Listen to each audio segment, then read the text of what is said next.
छत्रपती शिवाजी महाराजांना अभिवादन करतो। धर्मवीर संभाजी महाराजांना अभिवादन करतो, ज्यांच्यामुळे खऱ्या अर्थाने सामान्य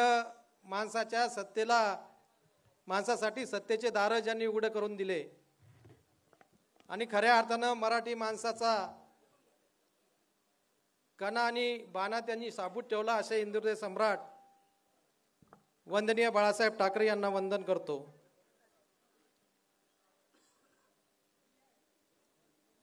ज्यांनी या ठिकाणी खूप मोठा निर्णय घेतला आणि ज्यांच्या निर्णयामुळं तुमच्या आमच्या सारख्या सामान्य कार्यकर्त्याचं या ठिकाणी भलं झालं आणि इतिहासामध्ये नोंद घ्यावी असं बंड ज्यांनी उभं केलं असे शिवसेनेचे मुख्य नेते या महाराष्ट्र राज्याचे आदरणीय उपमुख्यमंत्री एकनाथरावजी शिंदे साहेब यांना मानाचा मुजरा करतो। आज ज्यांचा सत्कार आपण या ठिकाणी आयोजित केलेला आहे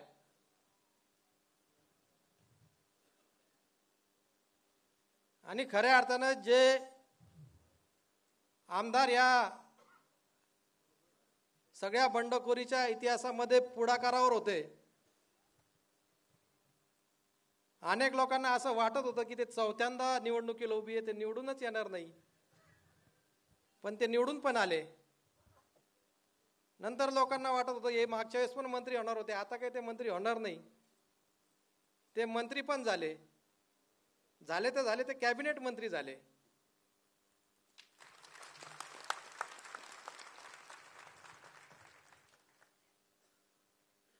आणि ज्या दिवशी निवडून आले त्या मिरवणुकीच्या समारोपाप्रसंगी ज्यांनी एकदम आत्मविश्वासाने सांगितलं की या जिल्ह्याचा पालकमंत्री मी होणार आणि ते पालकमंत्री पण झाले,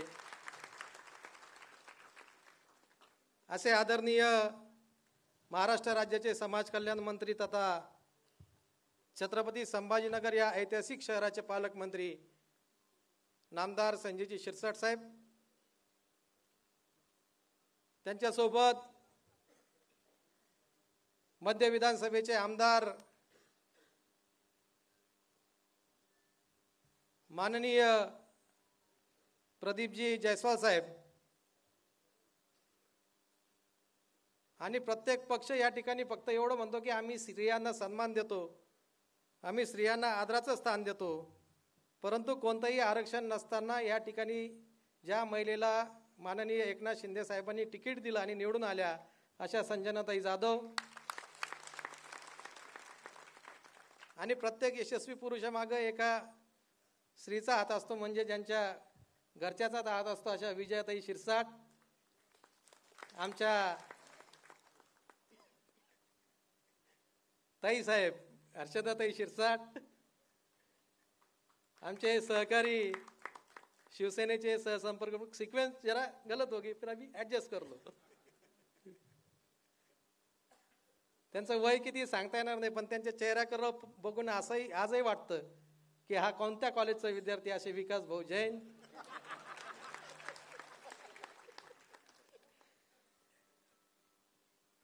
माझे सहकारी महापौर, मध्ये एक साहेब इंस्टाग्रामवर एक रील यायची,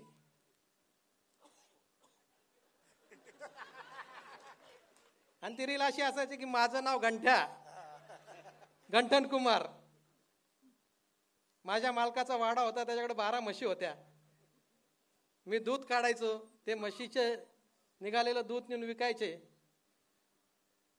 त्याच्यानंतर मी रम्मी खेळायला शिकलो आणि मी माझ्या मालकाला पण रम्मी खेळायला शिकवलं। आता माझा मालकाने बंगला पण विकला, म्हशी पण विकल्या, आता आम्ही काळी पिवळी घेतली, माझा मालक काळी पिवळी चालवतो आणि मी त्याला सीट भरून देतो। जंगली रम्मी पे आओ ना महाराज।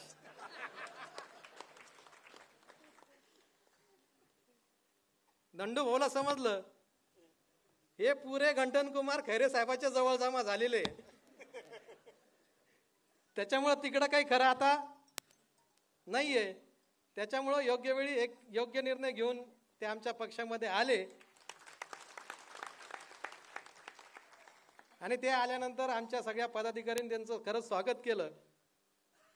असे सकाळी 6 वाजता उठणारे आणि पूर्ण शहराची झोपमोड करणारे नंदकुमार घोडिले साहेब, आमचे दुसरे महापौर, माजी महापौर बारवालजी, आमचे मार्गदर्शक, ज्यांनी खऱ्या अर्थानं गणेश महासंघाच्या माध्यमातून या ठिकाणी अनेक वर्षापासून काम चालू ठेवलं, ते पृथ्वीराज भाऊ पवार, माजी आमदार आमचे कैलास पाटील साहेब, खैरे साहेबाचे दुसरे अतिशय तोला मोलाचे सहकारी अशोकजी पटवर्धन साहेब, ते पण आपल्याकडं आलेले. आमच्या जिल्हा प्रमुख शिल्पाताई, काटकेताई, हांडेताई, व्यासपीठावर उपस्थित असलेल्या सगळ्या ताई, आमचे सगळे तालुका प्रमुख, आमचे सगळे शहर प्रमुख, आमचे सगळे उपजिल्हा प्रमुख, आमचे रंगनाथ राठोडजी असतील, RPIचे आमचे संजय भाऊ टोकळ, आणि जमलेल्या शिवसैनिक बंधूंनो आणि भगिनींनो, खऱ्या अर्थानं हेच ते व्यासपीठ आहे. आणि ह्याच त्या व्यासपीठावर आत्ताच गेल्या 7 ते 8 दिवसा पहिले उबाटाचा मेळावा झाला. आता आपल्याकडं खुर्च्या बसायला लोकांना नाहीये. त्यावेळेस खुर्च्या होत्या पण लोक नव्हते. आणि ह्याच मेळाव्यामध्ये उबाटाचे माजी खासदार ह्याच या ठिकाणी समोर उभं राहून सगळ्या कार्यकर्त्याला हात जोडून विनंती करत होते की तुम्ही पक्ष सोडून जाऊ नका, मी तुमच्या सोबत आहे. पण हे सांगताना तेच विचारले की मी तुमच्या सोबत होतो म्हणून तर ते सगळे लोक इकडे आले. आणि हेच ते लोक होते की ज्यांनी खऱ्या अर्थानं शिरसाट साहेबाच्या निवडणुकीमध्ये असेल किंवा ज्यावेळेस शिरसाट साहेबांनी हा निर्णय घेतला त्यावेळेस आम्हाला सगळ्यांना नाव ठेवायचं काम या ठिकाणी केलं. सामान्य कार्यकर्ता जो खऱ्या अर्थानं नेत्याच्या निवडणुकीमध्ये रक्ताचं पाणी करून काम करत असतो. अंबादासांना मस्के आले का वरती? कुठे? बाहेर? इकडे या, वरती या. आणि खऱ्या अर्थानं या सगळ्या कार्यकर्त्याला त्रास देण्याचं काम या ठिकाणी केलं. आणि त्या कार्यकर्त्याचा तळतळाट ज्यांना लागला आणि गेल्या लोकसभेमध्ये त्यांना 3 नंबरवर या ठिकाणी राहावं लागलं, तेच लोक आता या ठिकाणी हात जोडून कार्यकर्त्याच्या विनवण्या करताय. परंतु खऱ्या अर्थानं एकनाथ शिंदे साहेबांनी जे गेल्या 2.5 वर्षामध्ये काम केलं, जे कार्यकर्त्याला बळ देण्याचं या ठिकाणी काम केलं, त्यामुळं सगळे लोक आज एकनाथ शिंदे साहेबाच्या शिवसेनेमध्ये प्रवेश करताय. आणि या जिल्ह्याला ज्यावेळेस संजय शिरसाट साहेब पालकमंत्री म्हणून लाभले, आता तर येणाऱ्या काही दिवसामध्ये मला असं वाटतं की पूर्णच्या पूर्ण उबाटाची सगळे पदाधिकारी, सगळे नगरसेवक या पक्षामध्ये या ठिकाणी येणार आहे. साहेबांना एकच विनंती, साहेब जास्त गर्दी झाली की आमच्यावर लक्ष ठेवा, नाही तर आम्हीच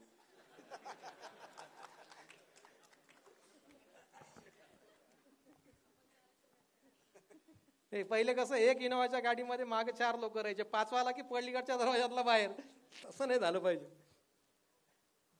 पण मी शिरसाट साहेबांसोबत ज्या वेळेस पासून काम करतो, सगळ्यात पहिले आवडतो तो त्यांचा आत्मविश्वास. ज्या आत्मविश्वासाने ते काम करतात आणि ज्या आत्मविश्वासाने, ज्या निवडणुकीच्या काळामध्ये सगळे टेन्शनमध्ये, एकटे शिरसाट साहेब म्हणायचे आपण जितके आनेवाले, तुम टेन्शन लो मत. म्हणजे जो आत्मविश्वास असतो ना, तो खरं जर शिकायचा असेल तर शिरसाट साहेबाकडून.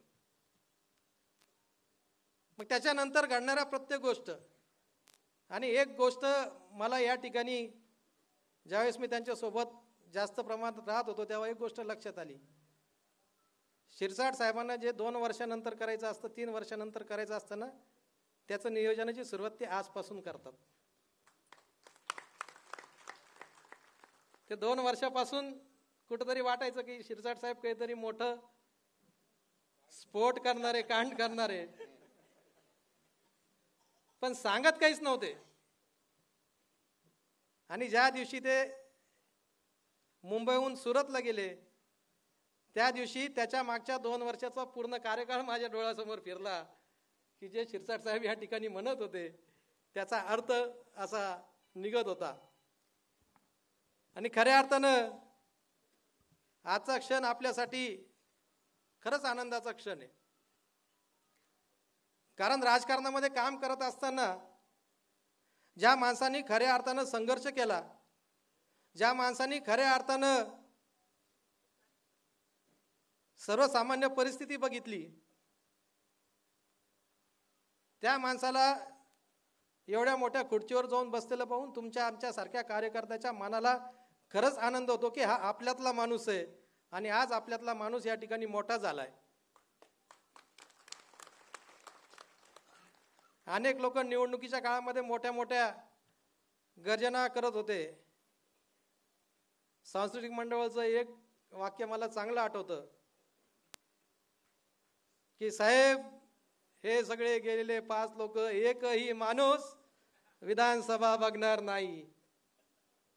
ज्याचं मनही काळ आहे आणि रंगही काळ आहे तो माणूस म्हणत होता. पण झालं उलट. या जिल्ह्यामधलं एकही सीट महाविकास आघाडीला निवडून येता आलं नाही. सगळे सीट या ठिकाणी आपले निवडून आले आणि आता त्यांनाच इकडे यायचंय. हात जोडून विनंती साहेब, त्यांना इकडे घेऊ नका. छत्रपती शिवाजी महाराज की. आणि कधी यायचंय? जेव्हा त्यांचा टाइम भरत आला, टाइम संपत आला.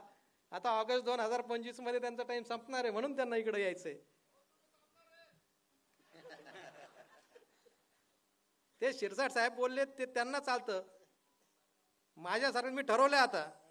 मला लोकसभा लढायची होती साहेब, सगळे लोक म्हणायचे साहेब तुम्ही आता माझी खासदार. मी काही खासदार झालो नाही. नंतर विधानसभा लढायची होती, सगळेजण म्हणत होते आता तुम्ही माझी भावी आमदार. मी काही आमदार झालो नाही.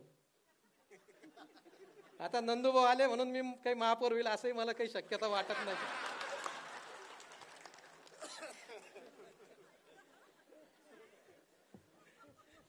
त्याच्यामुळं सगळ्यांना हात जोडून विनंती, बाबा मला जे काही करायचं असेल ते गुपचूप करा, कोणाच्या कानात सांगू नका. नाही आता साहेबासोबत खूप वर्षापासून आहे. मी जयस्वाल साहेबासोबत पण खूप वर्षापासून आहे. ज्यावेळेस जयस्वाल साहेबाला या ठिकाणी तिकीट नाकारलं होतं त्यावेळेस सुद्धा मी जयस्वाल साहेबासोबत होतो. आणि आता एवढे लोक माझ्या सोबत आहे म्हणजे माझं पण काहीतरी झाल्याशिवाय राहणार नाही. फक्त गडबड करू नका. गडबड केली तर माणूस तिकडं तयारच आहे. ते 2 मिनिटात तिकडे येऊन जाईल, आपल्या सगळ्याचं काम होऊन जाईल. पण कार्यकर्ता जर सांभाळायचा असेल आणि मोठा करायचा असेल तर ते शिरसाट साहेबांनीच करावं असं त्यांचं काम या ठिकाणी आहे. अनेक लोकांना मी पाहिलेलं त्यांनी मोठं केलेलं. ज्या वेळेस आम्ही या ठिकाणी बसत असतो, कधी चर्चा आणि कधी गप्पा होत असतात, त्यावेळेस शिरसाट साहेबाचा जुना काळ ते कधीतरी सांगत असतात. आणि सांगता सांगता त्यांचा चेहरा त्यावेळेस बदलत असतो की एका कंपनीमध्ये कामगार म्हणून काम करणारा माणूस, रिक्षा चालवणारा माणूस, चेंबूरच्या झोपडपट्टीमध्ये राहणारा माणूस, फक्त आणि फक्त सर्वसामान्य कार्यकर्त्याला सांभाळलं आणि संघर्ष केला. त्यामुळं आज महाराष्ट्राच्या सर्वोच्च असणाऱ्या पदाच्या खुर्चीमध्ये जाऊन बसला. हे फक्त आणि फक्त त्यांचा जो संघर्ष आहे, त्यांना जनतेने दिलेला आशीर्वाद आहे, त्याच्यामुळेच हे शक्य झालेलं आहे. ज्या लोकांनी साहेब तुम्हाला त्रास दिला, ज्यांनी तुम्हाला नावं ठेवले, काही लोकांनी सोबत राहून काम दाखवलं, त्या सगळ्यांचं वाटोळं झाल्याशिवाय राहणार नाही याच्याबद्दल माझ्या मनामध्ये निश्चित खात्री आहे. आणि आता तुम्ही पालकमंत्री आहे आणि जिल्ह्याचा पालकमंत्री म्हणजे जिल्ह्याचा मुख्यमंत्री असं समजलं जातं. खऱ्या अर्थानं त्यांची काम करण्याची पद्धत, प्रशासनावर असलेली त्यांची पकड, या सर्वांच्या माध्यमातून या शहरासाठी चांगलं काम संजय शिरसाट साहेब करतील याच्याबद्दल माझ्या मनामध्ये निश्चितच खात्री आहे. पश्चिम विधानसभेचं नेतृत्व करत असताना विधानसभेमध्ये कोणता असा एक वॉर्ड नाही, कोणती अशी गल्ली नाही की तिथं संजय शिरसाट साहेबांचा बोर्ड लागलेला नाही. एवढे विकास कामं शिरसाट साहेबांच्या माध्यमातून या ठिकाणी झाले आणि त्यावेळेस आमदार म्हणून त्यांनी एवढे कामं केले. तर आता ते मंत्री आहे, फक्त मंत्री नाही तर ह्या जिल्ह्याचे पालकमंत्री आहे. आपल्यातले म्हणजे तुम्हाला समजलं नाही, आपल्यातलाच एक माणूस होता की ज्यांनी या ठिकाणी आपल्या शत्रूला रसद पुरवण्याचं काम सिल्लोडून केलं. तुम्हीच नाही तर सगळ्याच्या सगळे आपले जितके आमदार होते त्यांच्या विरोधात काम करण्याचं काम या ठिकाणी केलं. आता आमची बारी आहे. आता आम्ही पण दाखवून घेऊ की आम्ही काय करू शकतो आणि येणाऱ्या काळामध्ये आपण सगळेजण निश्चित बघितल्याशिवाय राहणार नाही. बोलण्यासारखं खूप आहे, परंतु शिरसाट साहेब दुपारी जेव्हा मी ऑफिसला बसलेलो होतो तेव्हा शिरसाट साहेबांनी मला 3दा विचारलं की हॉल भरल का, हॉल भरल का, हॉल भरल का. साहेब बघा, आज हॉलमध्ये बसायला सुद्धा या ठिकाणी जागा नाहीये. एवढं जनतेचं प्रेम तुमच्या सोबत आहे.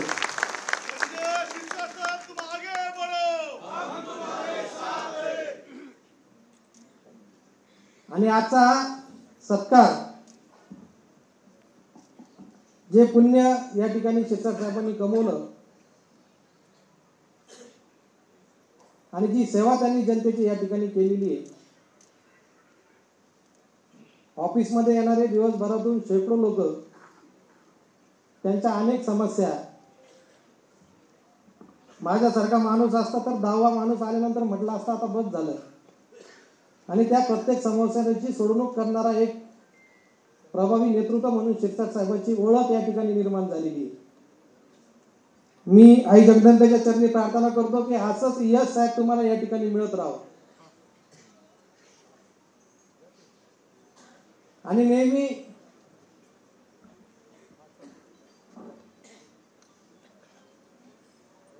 वहिनी मी नेहमी म्हणत असतो,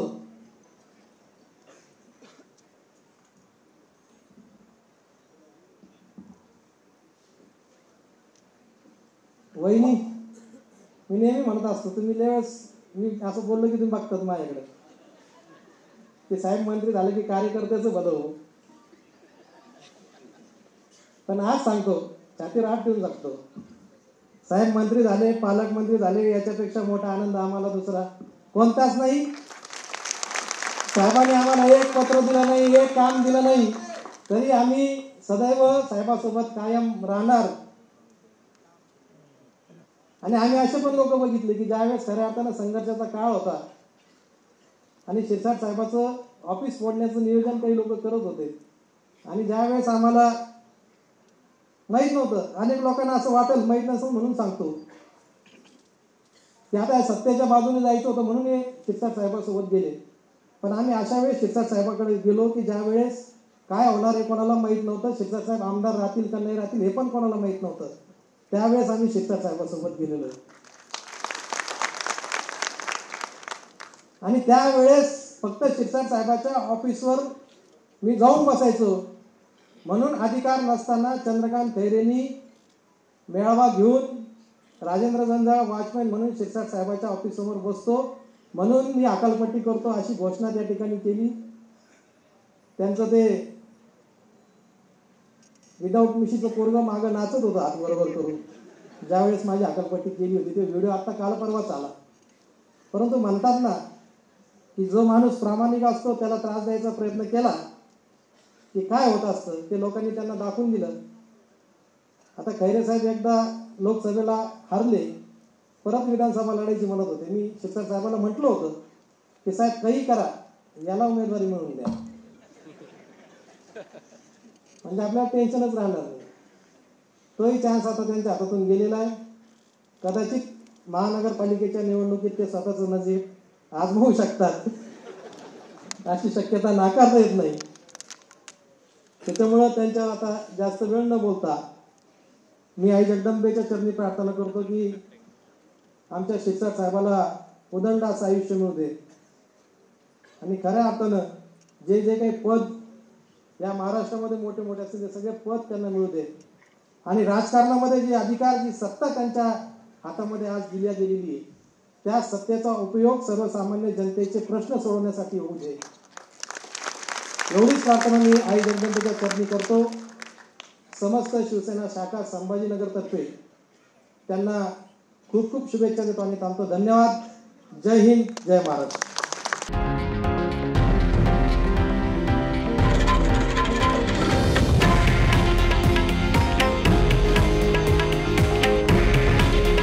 हे आहे देशातील नंबर 1 न्यूज नेटवर्क आणि आपण पाहत आहात TV9 मराठी. काळजी तुमची, हित महाराष्ट्राचं.